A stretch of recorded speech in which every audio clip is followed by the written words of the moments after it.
Okay. So on the back, what you should notice is that the only difference in this function is you see this less than or equal to sign. So we're still going to do the same thing, and we're going to leave this as an equals to get the points. Because if I change this symbol before I get the points to put in the table, the calculator will not actually give you the points. So I've opened a new graph screen. We're going to go ahead and type in -2 divided by 3, put in my x, put in -2. Then I'm going to hit graph. There's your line. Now we're going to go to menu, and we're going to get our table of values and hit split screen. So notice we do have a lot of big uglies, okay, some decimals. We're still going to scroll all the way down to our -10. Notice it says -10 4.666667. We don't want to use that, so let's go to the first good point. We have -9,4. That is one that fits on our coordinate plane. Then we would skip the next two because they're decimals. Type in -6,2. Then scroll down. We could do -3,0. Keep scrolling. 0, -2. Keep scrolling. 3, -4. Then 6, -6. 9, -8. And then if I kept going, 10 is the highest x value that fits, and it's a decimal. So really, this time, these are the only points that I could use. So before we actually do the inequality part, okay, we want to go ahead and plot these points.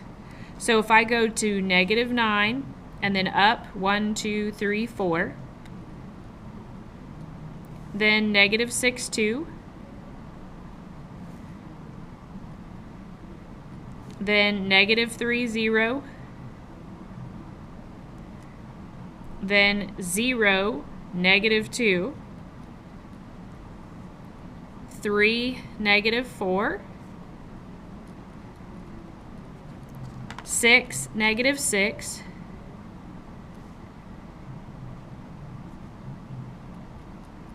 and then 9, -8.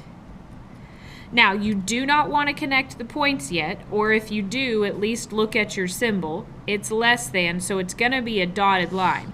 So if you're going to connect them without actually doing it in the calculator, make sure that you know if it's a dotted or a solid line. Okay. And then it's kind of up to you. You can do above or below. Here would be our guy on the slide. So above would be up here, below would be down here. But we're talking about how to use technology. So what I want you to do is go back into menu, go down to table, and let's go ahead and remove the table because we don't need it anymore. And we want to actually look at our function. So if you'll hit menu, graph entry, and hit function, it's going to bring this back up. Well, we want to go back to F1, which is our original graph. Scroll back to the equal sign, hit delete. When you do this, a whole list of options will come up, and you're going to want to pick whichever one matches. So we're going to pick less than, which is number 2, and then go ahead and hit enter. When I do that, you should notice that it will show you where the shading is. So now you should know that we should shade below the line if you didn't already figure that out. So again, all of this technology stuff is not really necessary, okay? You can always graph it by hand if you're still comfortable with that. But your calculator will do inequalities and show you where the shading would be. So that being the case, use that as your example. I want you to try this last one down here on your own. See if you can't get your table. Okay, go ahead and plot your points and then get it graphed. If you have any questions, let me know.